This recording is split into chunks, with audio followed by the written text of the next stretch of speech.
میں ملتمس ہوں اپنے عزیزم سید تقی حیدر نقوی صاحب سے کہ وہ آئیں اور ذکر فضائل و مصائب محمد و آل محمد بیان فرمائیں۔ تمام احباب جہاں تک میری آواز سن رہی ہے میں ان سے گزارش کر رہا ہوں کہ تقی حیدر نقوی صاحب سے بھی منبر ہو چکے ہیں، آپ حضرات سے گزارش ہے کہ امام بارگاہ میں تشریف لے آئیں۔ نعرہ تکبیر، اللہ اکبر، نعرہ رسالت یا رسول اللہ، نعرہ حیدری، آواز بلند صلوات۔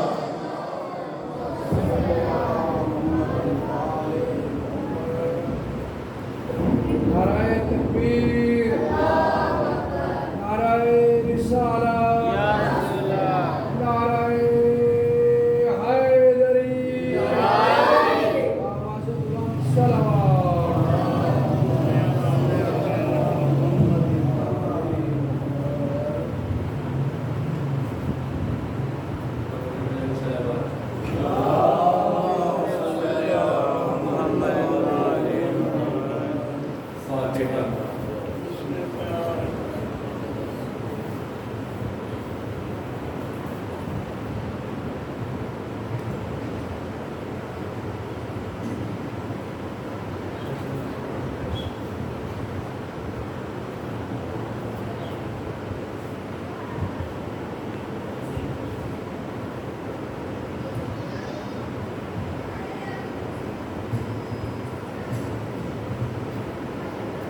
رائے خوشنودی محمد و آل محمد بلند تر صلوات۔ اللہم صلی علی محمد و آل محمد۔ اعوذ باللہ من الشیطان اللعین الرجیم، بسم اللہ الرحمن الرحیم، الحمد للہ الذی جعل الحمد مفتاح لذکرہ وخلق الاشیاء ناطقۃ بحمدہ وشکرہ، الصلاۃ والسلام علی نبیہ محمد المشتق اسمہ من اسمہ المحمود، وعلى المطهرين أولي المكارم والجود،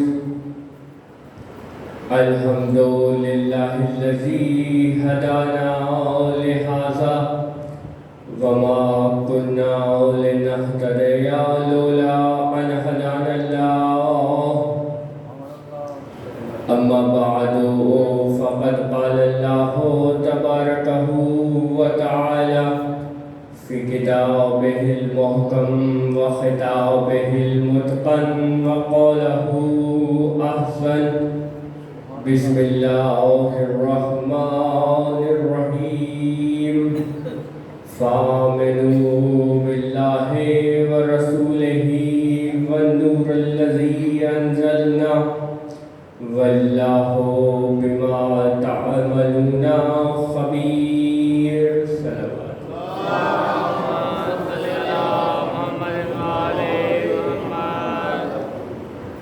عزیزان گرامی قدر، دعا ہے کہ پروردگار آپ سب کی توفیقات میں اضافہ فرمائے، جو افراد بستر علالت پر ہیں انہیں شفا یاب سحر نصیب فرمائے، جو افراد بے روزگار ہیں انہیں باعزت روزگار عطا فرمائے، تمام افراد کی رزق اور روزی میں وسعت عطا فرمائے، جو افراد بے اولاد ہیں انہیں اولاد صالح عطا فرمائے، سلطان کائنات ولی عصر کے ظہور میں تعجیل فرمائے۔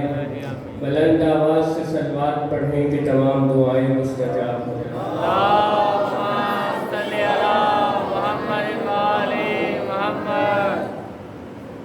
عزیزان گرامی قدر، گفتگو کمال مصنوع دلیل ثانے کے عنوان سے اپنے 8ویں مرحلے میں داخل ہو چکی، جس میں ہم کمالات اول المصنوعین دیکھ رہے ہیں، اور ہم نے دیکھا کہ جناب رسالت مآب اور جناب امیر المومنین کسی بھی کمال میں ایک دوسرے سے جدا نہیں ہیں، چاہے کمال تسبیح ہو یا کمال تحلیل، چاہے کمال زہد ہو یا کمال تقوی، چاہے کمال عبادت ہو یا کمال ریاضت، چاہے کمال عالم روحانیت ہو یا کمال عالم جسمانیت، یہ ہستیاں، یہ افراد وہ ہیں جو ہر ایک شے میں ہمیں کمال پر نظر آتی ہیں، اور صرف یہ ہستیاں کمال پر نہیں بلکہ جو شخص ان کے ساتھ جڑ جائے وہ بھی کمال پر ہے، جو شخص ان کا مقرب ہو جائے وہ بھی مقرب الہیہ کا حامل ہو جاتا ہے، کیونکہ یہ افراد وہ ہیں، یہ ہستیاں وہ ہیں کہ جو ہمیں تقرب الہیہ میں پہنچانے والی ہیں، کیونکہ قرآن مجید میں ارشاد ہو رہا ہے کہ بسم اللہ الرحمن الرحیم قل لا اسألکم علیہ اجرا الا المودۃ فی القربى، کہ میں تم سے اجر رسالت نہیں مانگتا سوائے اس کے کہ میرے قربا سے مودت کرو، یعنی قریبیوں سے مودت کرنا، ان افراد سے محبت کرنا، ان افراد کا تقرب حاصل کرنا، ان افراد سے دوستی کرنا جو افراد اللہ کے دوست ہیں، جو افراد اللہ کے دوست ہیں ان افراد کی دوستی کرنا آپ کو خدا کا دوست بنا دے گا، کیونکہ جناب امیر کے قول کے مطابق کہ دوست کا دوست دوست ہوتا ہے۔ تو ہمیں عزیزان گرامی ان شخصیات کے، ان افراد کا تقرب حاصل کرنا ہے تاکہ ہم بھی کمال تک پہنچ سکیں، اور گفتگو اس منزل تک پہنچ چکی کہ جہاں علم کمال پر ہوگا وہاں روح بھی کمال پر ہوگی، اور کل ہم نے دیکھا کہ جہاں روح کمال پر ہو وہاں نفس بھی کمال پر ہوتا ہے، جہاں روح کمال پر ہو وہاں نفس بھی کمال پر ہوتا ہے، اور جناب امیر فرما رہے ہیں کہ من عرف نفسہ فقد عرف ربہ، کہ جس نے اپنے نفس کو پہچان لیا اس نے ربوبیت کو پہچان لیا، اس نے اپنے رب کو پہچان لیا۔ ہم کوشش کرتے ہیں کہ اپنے نفس سے ربوبیت کو پہچان سکیں۔ آپ کا نفس، کیا کوئی بتا سکتا ہے کہ آپ کا نفس کہاں ہے؟ آپ کا نفس سر میں ہے، کیا کہا جا سکتا ہے؟ کیا آپ کا نفس آپ کے دل میں ہے، کیا کہا جا سکتا ہے؟ یعنی یہ نہیں کہا جا سکتا کہ آپ کا نفس آپ کے سر میں ہے، یہ نہیں کہا جا سکتا کہ آپ کا نفس آپ کے دل میں ہے، یعنی جو یہ آپ کے وجود کی کائنات میں آپ کا نفس ہر جگہ موجود،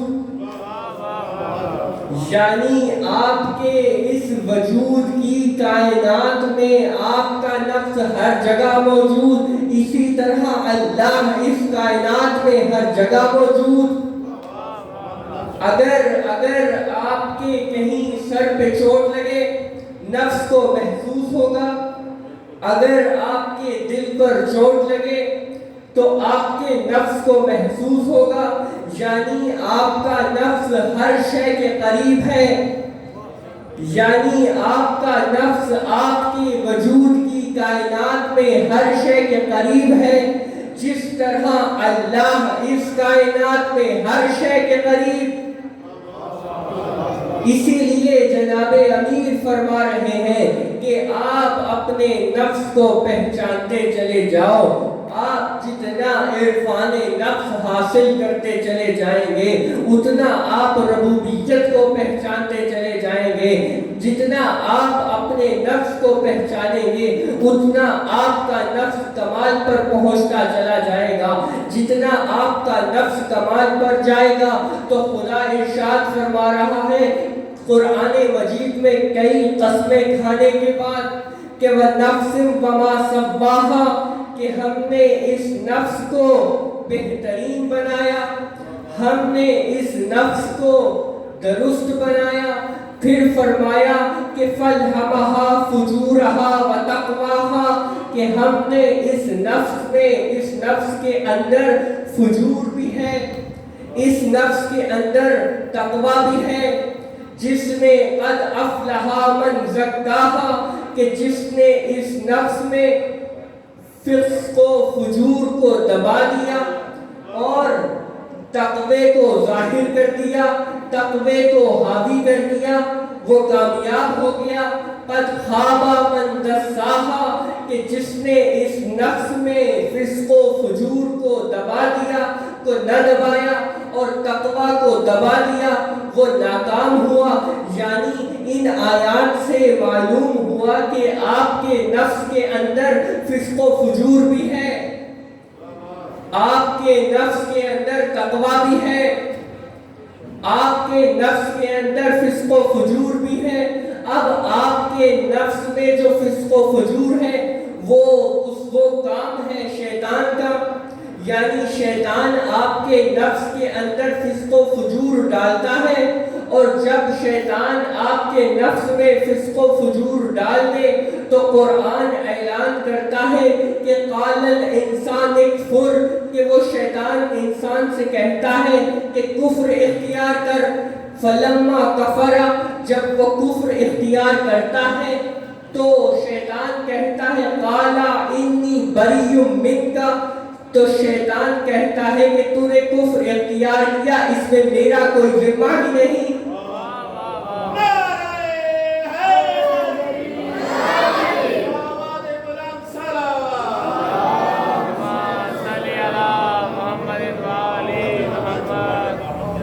شیطان کہتا ہے کہ جو تو نے کفر اختیار کیا اس میں میرا ذمہ ہی نہیں، کیوں؟ انی خاف اللہ رب العالمین، کیونکہ میں تو خدا سے ڈرتا ہوں، کیونکہ میں تو خدا سے ڈرتا ہوں، اس لیے جو کفر تو نے اختیار کیا اس میں میرا کوئی ذمہ نہیں۔ شیطان کی سنت نظر آئی کہ شیطان جب فسق و فجور پر آمادہ کرتا ہے تو اپنا ذمہ نہیں لیتا، لیکن دوسری طرف جب ہادی ہدایت کرتا ہے تو اعلان کرتا ہے کہ ہم تمہارے ساتھ قبر میں بھی آئیں گے۔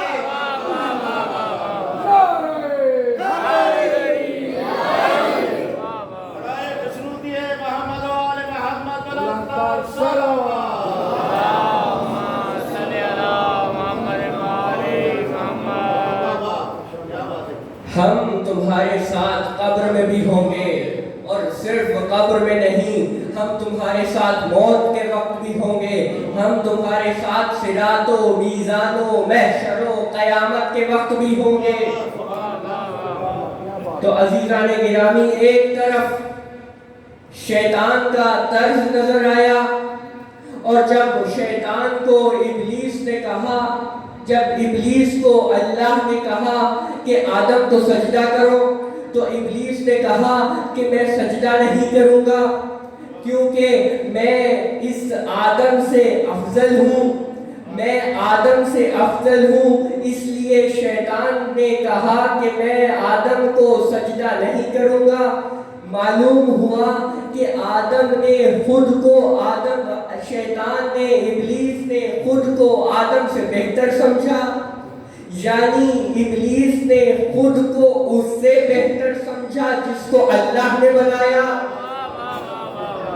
ابلیس نے خود کو اس سے بہتر سمجھا جس کو اللہ نے بنایا. اب جہاں بھی کوئی اللہ کے بنائے ہوئے پر اپنے کو بہتر سمجھے, اپنے کو بہتر جانے, تو جان لینا وہ کچھ اور نہیں, ابلیسیت.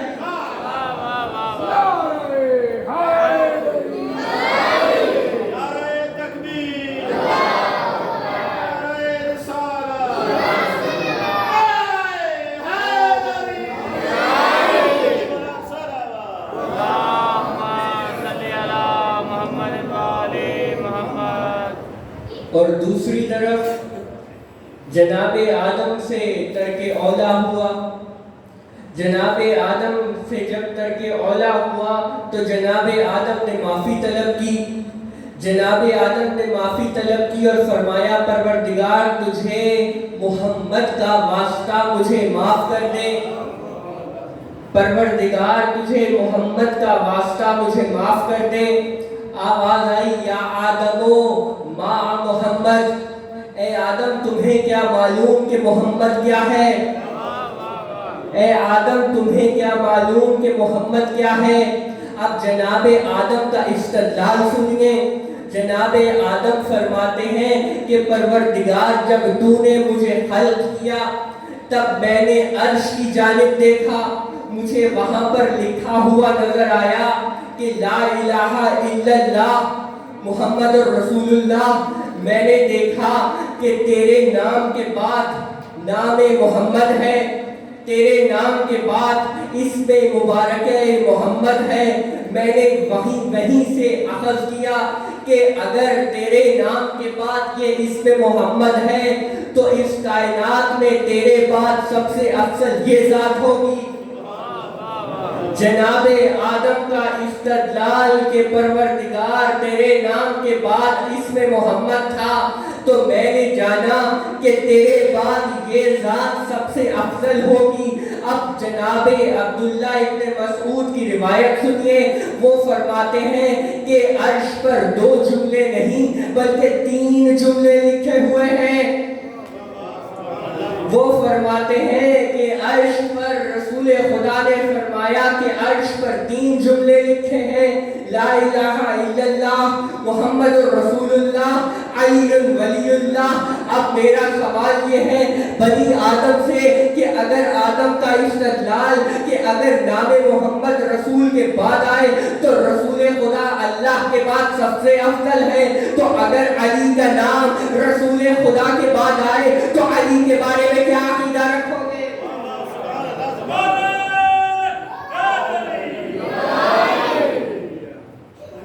تو جہاں عزیزان گرامی کمال مصنوع برہان ثانی ہوتی ہے, جہاں علم اپنے کمال پر پہنچ جائے وہاں روح اپنے کمال پر پہنچ جاتی ہے. جہاں روح اپنے کمال پر پہنچ جائے وہاں نفس اپنے کمال پر ہوتا ہے. اور اگلا جملہ دے کر میں اگلی منزل میں داخل ہو رہا ہوں کہ جہاں نفس اپنے کمال پر پہنچ جائے, جہاں نفس اپنے کمال پر پہنچ جائے وہاں قلب اپنے کمال پر پہنچ جاتا ہے. وہاں قلب اپنے کمال پر پہنچ جاتا ہے. جہاں قلب اپنے کمال پر پہنچ جائے, جہاں فؤاد اپنے کمال پر پہنچ جائے, جہاں قلب کی کیفیتیں کمال پر پہنچ جائیں وہاں قیام کی حالت میں اگر پیر سے تیر نکال لیا جائے تو معلوم نہیں ہوتا. یہ ہے قلب کے کمال کی کیفیت, یہ ہے قلب کا کمال. لیکن یہ قلب, یہ فؤاد تبھی کمال پر پہنچے گا جب نفس رسول ہو جائے, جب نفس الہیہ ہو جائے. اور یہ قلب یہ فواد اپنے کمال پر پہنچ ہی نہیں سکتا جب تک قلب کے اندر نور ایمان اپنے کمال پر نہ ہو، یعنی ایمان اپنے کمال پر ہوگا تو قلب بھی اپنے کمال پر ہوگا، جب قلب اپنے کمال پر ہوگا تب ایمان اپنے کمال پر ہوگا، تو اس کے بارے میں کیا فرماؤ گے، اس کے بارے میں کیا کہو گے جس کے دل میں نور ایمان نہیں بلکہ جو کل کا کل ایمان تھا۔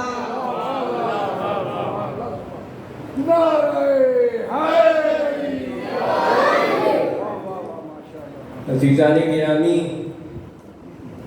ہم کمال علم سے چلے اور کمال قلب تک پہنچے، جہاں علم کمال پر ہو وہاں عمل کمال پر ہوتا ہے، جہاں عمل کمال پر ہو وہاں ارادہ بھی کمال پر ہوتا ہے، جہاں علم کمال پر ہو وہاں عقل کا کمال پر ہونا ضروری ہے، جہاں عقل کمال پر ہو وہاں وہ پیکر بھی کمال پر ہوتا ہے، جس پیکر میں عقل ہو۔ جب عقل کمال پر پہنچ جائے تب روح و نفس کمال پر پہنچ جاتے ہیں، جب نفس اپنے کمال پر پہنچ جائے تب قلب و فؤاد اپنے کمال پر پہنچ جاتے ہیں۔ آج عزیزان گرامی، آج رونے میں بخل نہ کیجیے گا، کیونکہ نہیں معلوم کہ کوئی 4 سالہ بچی آج قرصہ لینے آئی ہو۔ عزیزان گرامی، چوتھے امام فرماتے ہیں کہ میرے جد کی مظلومیت پر یوں رویا کرو جیسے کوئی بوڑھی عورت اپنے جوان بیٹے پہ روتی ہے۔ 8ویں امام فرماتے ہیں کہ میرے جد کی مظلومیت نے ہم آئمہ کی آنکھوں کو زخمی کر دیا ہے۔ عزیزان گرامی، جب مدینے سے قافلہ چلا تھا تو جناب زینب نے فرمایا تھا کہ تمام بیویوں کو اکٹھا کر کے جناب زینب نے فرمایا تھا کہ بیویوں، میں تمہارے پردے کی ضامن ہوں، میں تمہارے پردے کی ضامن ہوں، لیکن جب جناب عباس در خیمہ پہ کھڑے تھے کیا سنتے ہیں کہ بچوں کی صدائیں آ رہی ہیں، ہمیں پیاس نے مار ڈالا، بچوں کی صدائیں آ رہی ہیں العطش۔ جیسے ہی جناب عباس خیمے میں وارد ہوئے کیا دیکھتے ہیں کہ بچے مشکیزیں ہلا ہلا کے دیکھ رہے ہیں کہ شاید کوئی پانی کی بوند نکل آئے۔ جناب سکینہ نے مشکیزہ اٹھایا، اپنی آنکھوں پہ لگایا، مشکیزہ اٹھایا، اپنے ہونٹوں سے لگایا، فرماتی ہے چچا شاید اس کی ٹھنڈک سے کچھ تراوت مل جائے۔ جناب عباس فرماتے ہیں آقا سے اجازت لے دو، میں تمہیں پانی لا دیتا ہوں۔ جناب سکینہ نے اجازت دلوائی۔ جناب حسین فرماتے ہیں عباس زینب سے ودا کر لو۔ جناب زینب کے پاس آئے، جناب زینب کے پاس در خیمہ پہ آ کے جناب عباس فرماتے ہیں زینب الوداع، آقا زادی الوداع۔ جیسے ہی یہ آواز سنی جناب زینب نے اندر بلایا، باہیں گلے میں حمائل کر کے فرماتی ہے بھیا عباس، جناب علی نے فرمایا تھا جب میں کوفے گئی تھی، فرماتے تھے اے زینب ایک وقت آئے گا کہ کوفہ و شام کا بازار ہوگا، تم قیدی بن کے لائی جاؤ گی۔ میں سوچتی تھی کہ جس کا بھائی عباس جیسا ہو، جس کا بھائی عباس جیسا ہو، اسے کوئی قیدی کیسے بنا سکتا ہے۔ آج جب تم نے ودا کیا تو مجھے یقین ہو گیا کہ مجھے قیدی بنایا جائے گا۔ عزیزان گرامی، وہ وقت آیا کہ جناب بشیر نے اعلان کیا، مدینے میں فرماتے ہیں اے مدینے والو، یہ مدینہ رہنے کے قابل نہیں رہا۔ مدینے والو، حسین مارے گئے، مدینے والو اکبر مارے گئے، مدینے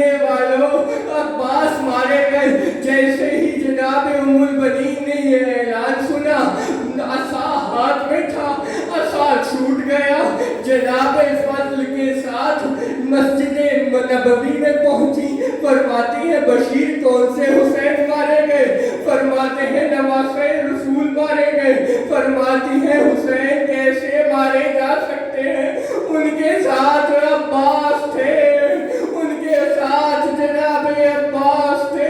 جناب بشیر فرماتے ہیں کہ جناب عباس کے جب گرز لگا تھا اس لیے حسین مارے گئے۔ جناب ام البنین فرماتی ہیں شاید تم میرے عباس کو جانتے نہیں ہو، وہ 2 انگلیوں سے گرز روک لیا کرتے تھے۔ جناب بشیر فرماتے ہیں بی بی میں کیسے بتاؤں، جب گرز لگا تھا جناب عباس کے بازو نہیں تھے۔ جناب ام البنین فرماتی ہے مجھے ایک بات بتاؤ کہ اگر بازو نہیں